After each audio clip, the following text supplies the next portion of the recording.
বলতেন। আসলে বর্তমানে আপনারা কয়েকদিন ধরে দেখতেছেন যে আমাদের চলচ্চিত্র পাড়ায় কিছু সিনেমা বানানোর হিড়িক পড়ে গেছে। কেউ ভাতের হোটেল, কেউ আয়নাঘর, আরো অনেক কিছু সিনেমা তৈরি করতেছে। তো এরই মধ্যে আমরা দেখেছি যে আরাফাতক নিয়ে আপনারা সবাই জানেন, আমি আমার জমলে আপনারা সবাই জানেন, কি আর বলবো, আমার শত্রু বলতে চলে। তো তাকে নিয়ে আপনারা অনেকেই অনেক রকম কথাবার্তা বলতেছে। আমরা আরাফাতের 4 বউ একটা সিনেমা করতেছি। আর ডিবি হারুনক নিয়ে করতেছি মাস্তান হারুন সিনেমার নামটা। এটা মাস্তান হারুন সিনেমার পরিচালক হলো ইভান মল্লিক। আর আরাফাতক নিয়ে দেখছি না, আরাফাতের 4 বউ, ওটা পরিচালক হলো শাওন আশরাফ। আর এটার প্রডিউসার হলো যে জেনিফা চৌধুরী, ইনি একজন লন্ডন প্রবাসী। আর আশা রাখতেছি সিনেমাটা ব্যতিক্রম একটু অ্যাকশন মুভি, অ্যাকশন ধরনের, ফুল অ্যাকশন মুভি সিনেমার নামটা। আর এই সিনেমা হারুন ভাইয়ের মনে করেন যে সন্ত্রাসী কর্মকাণ্ড বাংলাদেশে, যে আপনাদের ক্ষমতা থাকাকালীন একটা পুলিশ অফিসার যে মানুষের পরে অন্যায় অত্যাচার যেরকম করে, সবকিছু মিলেই সিনেমার কাহিনীটার নাম রাখা হয়েছে মাস্তান হারুন। এত মানুষ রেখে আপনি এই ডিবি হারুনকে নিয়ে এই মাস্তান হারুন মানিল সিনেমা বানানোর কারণটা কি? কারণ হলো যে শুধু ডিবি হারুন না, আমরা বাংলাদেশে দেখেছি সারা বিশ্বে যে কোনো বিখ্যাত কুখ্যাত লোক যে সমস্ত আছে তাদেরকে নিয়ে যে কোনো একটা সিনেমা তৈরি হয়, ওয়েব সিরিজ হয়, বায়োপিক হয়, অনেক কিছু তৈরি করা হয়। তো এরা তো খুব বাংলাদেশের আলোচিত ব্যক্তি, সমালোচনা ব্যক্তিও আর কি। এদেরকে নিয়ে সিনেমা বানালে এই সিনেমাটা আমরা সারা জীবন তারা দেখবে যে বাংলাদেশে এইরকম একটা লোক ছিল, যে তারা দেশের মানুষের অন্যায় করেছে, ভালো কাজ করেছে, সবকিছু তুলে ধরার জন্য মনে করে একটা সিনেমা। তাদের জীবনের যা ঘটনা সিনেমা না বানালে পাবলিক কিন্তু এটা বোঝানো যাবে না তারা কিরকম লোক ছিল। আর ডিবি হারুনের গত কয়েকদিন ধরে আমরা যে সমস্ত কর্ম দেখতেছি উঠেছে যে আমাদের সবার নজরে, সব কিছু মিলে যে একটা পুলিশ অফিসার যে কত মনে করেন ভয়ানক হতে পারে, এই সমস্ত তুলে না ধরলে জনগণ আগামীতে তারা বুঝবে না। এবং এখান থেকে এমন কিছু শিক্ষা মেসেজ দিতে হবে যে আগামীতে যারা এই ধরনের এমপি মন্ত্রী কি পুলিশ প্রশাসনের যারা দায়িত্ব নেবে তারা যেন আর এরকম ভুল ধরনের কোনো কাজ না করে। আমরা যতটুকু জানি যে বিখ্যাত লোকদেরকে নিয়ে সিনেমা তৈরি হয়, কিন্তু আপনি আমাদেরকে বলেন যে এই বাতের হোটেলে কিন্তু আপনিও খেয়েছেন, হুম একবার না আপনি অনেকবার গিয়েছেন। হুম। তো এই মানুষের যে এতগুলো অপকর্ম আছে, এই সিনেমাতে কি সব অপকর্মেই থাকবে নাকি ভালো কিছু থাকবে? সিনেমা যেহেতু এর মধ্যে অপকর্মের মধ্যে ভালো থাকবে, যেহেতু সিনেমার উনি তো ভিলেন ক্যারেক্টার ছিলেন, যেহেতু সিনেমাতে একটা হিরো ক্যারেক্টার দামি করবো, তাহলে হিরো থাকলে তো ওর মধ্যে তোমার একটু ভালো কিছু রাখা লাগবে। তো কিছু ভালো হয়তো কিছু এর মধ্যে থাকবে। সিনেমা যেহেতু মানে ভালো খারাপ দুইটা মিলে সিনেমা মানে হয়। হারুনের ক্যারেক্টার আপনার থাকবে না? না না না, আমি হিরো ক্যারেক্টার করব। মানে হারুনক দমানোর জন্য যে একটা অফিসার লাগে, লোক লাগে দেশের, সেই ক্যারেক্টারটা আমি করবো। আর হারুনের ক্যারেক্টারটা আমরা ধরেন মিশাবাই যেরকম এই ধরনের কোনো একটা মনে করেন একটা ক্যারেক্টার প্লে করার মতো আমরা যে কোনো একটা আর্টিস্ট আমরা ওখানে নিশাবাই তৈরি ছাড়া করবো। কি অন্য কেউ এই ক্যারেক্টারটা করতে পারবে? হ্যাঁ, পারবে না কেন? তাহলে আমরা আপনার এই হারুনের ক্যারেক্টারটা কাকে দিতে চাচ্ছেন, এটা কি এই মুহূর্তে সিদ্ধান্ত আমরা হয়েছে? বলবো না। আমরা সিনেমাটা আগামী মাসে শুটিং এর টার্গেট আছে। আর আমরা মহরতের দিনে আপনাদের সব কটা আর্টিস্ট কে কে আছে আমি জানাবো, আপনাদেরকে অবশ্যই আচ্ছা ডাকবো। ভাইয়া, ওখানে কি নারী কেলেঙ্কারি ব্যাপারটা থাকবে? সবকিছু তুলে ধরা হবে সিনেমা। তারপরে ওই যে হাউন আঙ্কেল ওই ক্যারেক্টারটা থাকবে, এটা তো অনেক আলোচিত। সবকিছু মিলে তো সিনেমা, একটা সিনেমা তো সবকিছু আপনার মিলে। সিনেমার নায়িকাকে? এই সিনেমার নায়িকা আমরা এখনো বলবো না। আমরা অবশ্যই পুরাতন কেউ থাকবে, আবার নতুন কেউ থাকবে। আমরা সব মিলে আপনারা মুহূর্তের জন্য একবার ক্লিয়ার করবো কে কে আছে। কিন্তু আমরা এই মুহূর্তে প্রযোজক, হিরো এবং পরিচালক আমাদের কনফার্ম হয়েছে। আচ্ছা হিরো আলম ভাই, আর একটা প্রশ্ন আপনার কাছে। আপনি তো একাধিকবার গেছেন এবং আপনাদের মতন আলোচিত ব্যক্তিরাও কিন্তু ওখানে একাধিকবার গিয়েছেন। সেক্ষেত্রে আমি বলবো যে আসলে ব্যক্তি হিসাবে আপনারা সবাই তাকে বলেছেন সে খুব ভালো মানুষ। আসলে কখনই কি মনে হয়েছে তার ভিতরে এরকম একটা ভয়ঙ্কর জিনিস কাজ করছে, কখনই কি মনে হয়েছিল আপনি যতবার গিয়েছেন ব্যক্তিগতভাবে আপনার কাছে মনে হ্যাঁ, হয়েছিল কিনা? আসলে একটা লোকের আমার সামনে নাই পিছনে বড় কথা না, আমি তার খারাপ কিছু আমার সামনে কিছু আমি পাইনি কোনোদিন যায়।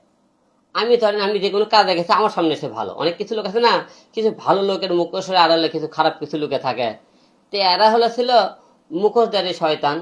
আবার মনে করে কিছু কিছু লোক থাকে না, ভাজা মাছটা উল্টে খেতে জানে না, এই ধরনের কিছু লোক থাকে। আপনি তো আমরা হয়তো জন্ম- তাদের তাদের মনে করে সামনে গিয়েছে, যে তার সামনে চলাফেরা করেছে, কিন্তু আমি দেখিনি যে আমার সাথে কোনো খারাপ কিছু করেছে। কয়বার খেয়েছেন আপনি তার সাথে একটু যদি বলেন? তাও 8-10 বার হবে। কত টাকা বিল দিচ্ছেন? হাটের হোটেল তো ফ্রি খাওয়া হয়, ওখানে তো বিল আমরা দেওয়া তো হয় জানি না। যে ভাতের হোটেল, তো হোটেল মানে তো খাইতে গেলে টাকা লাগে। আমি যে ভাবছিলাম যে আমরা টাকা দিয়ে গেছি। ওদের টাকা ধর্মকে সরকার দিছে। এবং ডিবি হারুনের জন্মদিন পালন করতে কিন্তু আপনি কেক ফুল নিয়ে গিয়েছেন। না, আমার জন্মদিন পালন করার জন্য সে আমাকে কেক আপনি মনে করেন গিফট করেছিল, আমি তার জন্মদিন পালন করার জন্য মানে না। আপনার জন্মদিনে সে কেক কিনে আপনাকে গিফট করেছে, Gift সেটাই করেছিল। আপনি তার মানে হলো ভাতের হোটেলে যায় কাটলেন। না না, কাটবো কেন, আমি সেখান থেকে কেক নিয়ে যাচ্ছি, আমাকে গিফট করেছিল। আচ্ছা, যেহেতু উনি আরব ভাই, আমরা ক্ষমতায় কিন্তু নাই, দেখেছি বিভিন্ন সময়ে রমজান মাসের ইফতার ডিবি হারুন আপনাকে গিফট করতো। মানে এই যে এত ভালোবাসা কোথা থেকে আসলো? না না, আপনাকে অনেক এটা ভালোবাসতো। এটা ভুল হয়েছে। রমজান মাসে আমাকে কেউ গিফট করেনি, আমাকে গিফট করেছিল আমার জন্মদিনে শুধু একবার আমার কেক গিফট করছিল, এছাড়া আর কি নয়। আর যে কয়বার গেছি আমি, ধরেন আমাকে কেউ হুমকি দিছে, আমার হাতে ফেসবুক, তাছাড়া এক্সট্রা ভাবে যে আমি তার কাছে কোনোদিন যাব, এই উপলক্ষে আমি কোনোদিন তার সাথে দাওয়াত নেই। না আমরা একটা মহল থেকে প্রায় শুনেছি যে হিরো আলমকে দুই একবার নিয়ে শাসিয়েছে আর কি ডিবি হারুন। এটা তো রাজনৈতিক প্রথমে আমাকে ফাঁসাতে কি আপনি বলছিল সবাই জানেন। আপনাকে? এইটা যদি একটু শেয়ার করতেন, মানে আপনাকে কি বলে শাসিয়েছিল যে এরকমের জনগণের পাশে না দাঁড়াতে বা আপনার যে কার্যকলাপ এগুলোতে বিরত থাকার জন্য অনেকবার আপনাকে হুঁশিয়ারি করেছি, এই বিষয়টা একটু যদি বলেন আমাদেরকে। না, এই বিষয়ে তো মনে করেন হলো যে তাহলে প্রসঙ্গ আরেক দিকে দেওয়া লাগে। প্রসঙ্গটা হলো রুহুল কবির রিজভির বিরুদ্ধে আপনারা সবাই জানেন আমি একটা মামলা করেছিলাম, জি, আপনারা সবাই জানেন। ওইটা বিষয়ে বলছি। ওই বিষয়টা বলতেছি আপনাকে। ওই বিষয়টা আপনারা, আমি আর শাওন ভাই, আমাদেরকে ইনকাউন্টার দেওয়ার অর্ডার আসে যে তোমরা হলে যে এর বিরুদ্ধে বলবা। তা আমরা তখন বললাম, শাওন ভাইয়ের আমি বললাম ঠিক আছে, আপনাদের এই বিষয়ে ইনকাউন্টার কাউকে দেওয়ার দরকার নাই, যেহেতু আমার সমস্যা আমি দেখতেছি বিষয়টা। শাওন ভাইকে এই বিষয়ে আপনারা কিছু বলেন না, আমাদেরকে তারা লোক পাঠায় অফিসে। পরে আমি ডিবি অফিসে, পরে আমি একাই যাই। একা যাওয়ার পরে ওখানে কথা হওয়ার পরে আমাকে বললো, শোনো, দেশের তুমি বর্তমান যে অবস্থা, তুমি রুহুল কবির রিজভির বিরুদ্ধে তোমাকে কিন্তু অনেক ইনসাল্ট করে কথা বলেছে, তুমি কিন্তু তার বিরুদ্ধে মামলা দেবা, নাহলে কিন্তু তুমি নিজেই বিপদে পড়বা।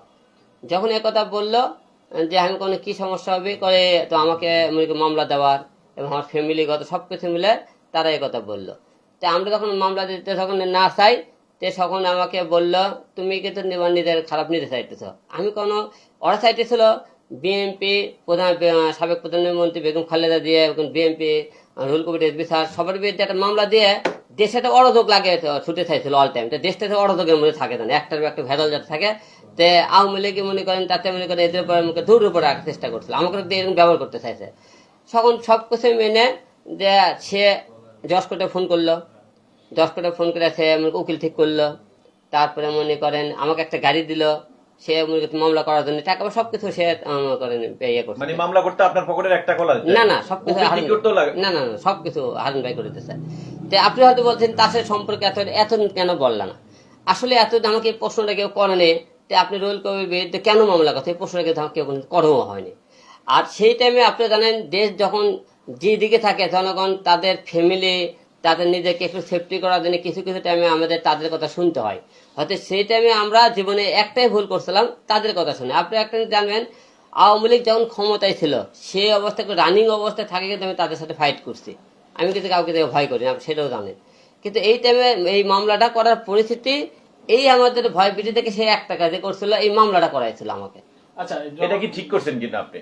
তার কথাতে রাজি না হয়ে কি আপনি মামলা না করলে কি আপনার ক্ষতি হতো? হ্যাঁ, ক্ষতি হইতো। কি হতো একটু বলুন। আমার সাথে মামলা দিত, তারপরে মনে করেন আমার ফ্যামিলির ক্ষতি হইতো, সবকিছু মিলে। আচ্ছা, যার বিরুদ্ধে মামলাটা করেছেন আসলে ওই পক্ষ থেকে আপনার একটু শুনছিলাম যে চাপ সৃষ্টি আসছিল বিভিন্ন মহল থেকে, আমরা শুনতে পেয়েছি। আসলে এই বিষয়টা আপনি একটু যদি ক্লিয়ার করতেন যে যাদের বিরুদ্ধে মামলা করেছিলেন আপনি। মানে রুহুল কবির রিজভী স্যারের কথা হচ্ছে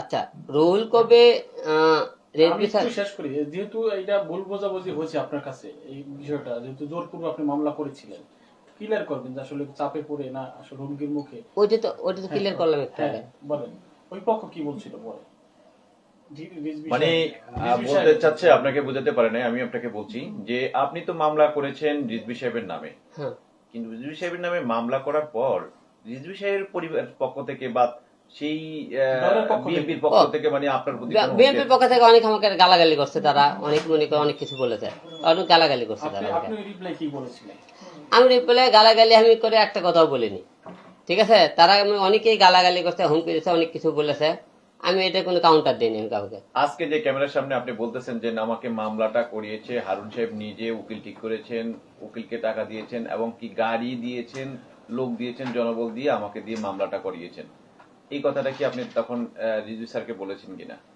না তার সাথে আমি কোনো কথা হয়নি। নাকি এখন তারা ফর্মে আছে বলে আপনি এখন এটা প্রকাশ করতেছেন? ভাই আওয়ামী লীগ তো ফর্মে ছিল, সেই টাইমে তো আমি তাদের নিয়ে কথাবার্তা বলেছি, ভয় করিনি।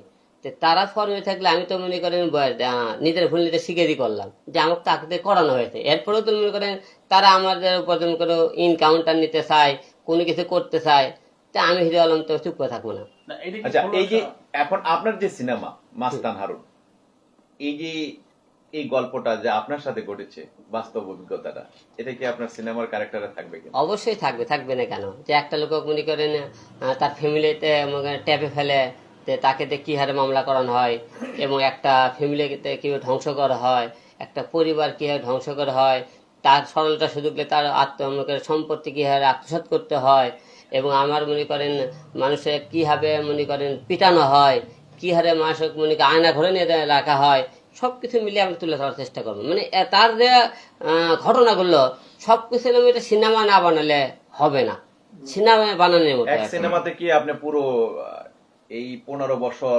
17 বছরের গল্প কি আসবে? দেখেন আমরা সিনেমা তো সিনেমার মতো, আমরা মানুষকে একটা মেসেজ দেন, 10 মিনিটও একটা বুঝাতে পারেন, সেই মেসেজটা 2 মিনিটের মধ্যে আপনি বুঝে দিতে পারেন, সে পরিচালক জন্ম করেন, সে আর আপনি প্রেজেন্ট করতে পারেন। আলম ভাই আপনি যেহেতু একজন মিডিয়া ব্যক্তিত্ব, একজন হিরো, আসলে অনেক হিরোইনদের সাথে তার একটা গভীর সম্পর্ক ছিল, অনেকে মামলা হামলায় পড়েছিল, আবার তাৎক্ষণিক 1-2 ঘন্টা পরে সে একেবারে দুধে ধুয়ে মানে গোসল করে ফেলায়, এমন একটা পরিবেশ তৈরি। আসলে এই বিষয়টা যদি বলেন ডিবি হারুনের বিষয় নিয়ে। আসলে অনেকের সাথে মনে করেন সেখানে সবাই কিন্তু দুই জনেরই লাভ হয়েছে। সে হারুনের কাছে গেছে তার নিজের স্বার্থের জন্য গেছে, সুযোগ নিয়েছে, কিন্তু হারুন আবার মনে করেন সে সুযোগ নিয়েছে টাইম লাইনে থাকার জন্য, সে সুযোগ নিয়েছে একটু আমি টাইম লাইনে থাকতে চাই অল টাইম। হারুন ভাইয়ের কিন্তু একটা অভ্যেস ছিল সবসময়, সে একটু অল টাইম লাইনে থাকতে চায় অল টাইম, কিন্তু এটা খুব ফলো করছেন, তো মিডিয়াতে খুব কিন্তু ফোকাস দিতে ফলো করছে, এবং মিডিয়া ব্যক্তিগুলো কিন্তু অল টাইম সে সাপোর্ট দিয়ে গেছে, এটা আপনারা ফলো করে দেখছেন। কিন্তু যে সিনেমার নায়িকারা যায় প্রবলেম হলে তার কাছে যায়, বাংলাদেশে আর কোনো লোকই নাই, শুধু তার কাছেই যায়, এবং ভাতের হোটেল নামক একটা হোটেলের ব্যবস্থাও সে করেছে, আপ্যায় নাই। এইগুলো থাকবে নাকি আপনার সিনেমাতে? তবে 2 ইঞ্চির ব্যাপারটাও সিনেমা তো মানে সিনেমাতে সবকিছুই থাকবে। একটা সিনেমা মানে রোমান্টিক, অ্যাকশন, স্যাড সবকিছুই থাকে। সে যেহেতু মনে করেন সিনেমার মতোই একটা ঘটনা ঘটাইছে, সে তো সবকিছু থাকে, আপনার সিনেমাতে ভাতের হোটেল নামে কোনো প্রজেক্ট থাকবে কিনা, মানে ওই সিকোয়েন্স থাকবে কিনা? থাকতেও পারে যেহেতু সিনেমা। নামটা যদি ভাতের আচ্ছা, যে হারুন সাহেব যে না, মাস্তান যে হাতের হারুন, হোটেল নামটা পরিচিত হোটেল, কিন্তু ওই হোটেলের শব্দটা সিনেমাটা বানাতে পারবেন না। না মানে সিকোয়েন্স থাকবে কিনা? কারণ কি জানেন, হোটেলে খালি ভাত লে আপনি কি সিনেমাকে বানাবেন, খাবার লেগে সিনেমা 5 মিনিটের কন্টেন্ট বানাতে হবে, সিনেমা তো বানাতে পারবেন না।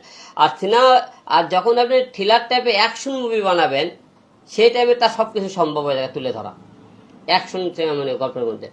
আমরা দেখেছি হারুন সাহেবের একটা ভিডিও ক্লিপস ভাইরাল, আপনার এই সিনেমাতে কি সেই ধরনের একটা ক্লিপস থাকবে কিনা?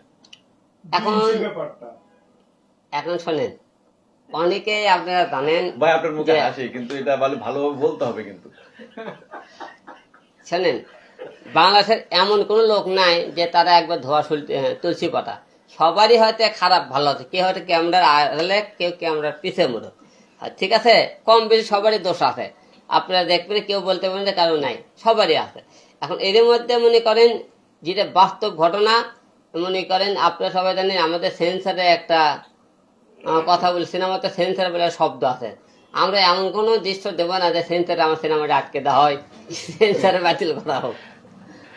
যাক, আপনি সেন্সারের চিন্তা ভাবনা করে আপনি মানে তার মানে সেই দৃশ্যটা না থাকার না থাকার সম্ভাবনা বেশি। সম্ভাবনা বেশি। দিলেও একটা সিস্টেম করে দেবেন, বুঝাবেন যে কমেন্টসে পাওয়া যাবে। হ্যাঁ ঠিক আছে, ধন্যবাদ। ধন্যবাদ।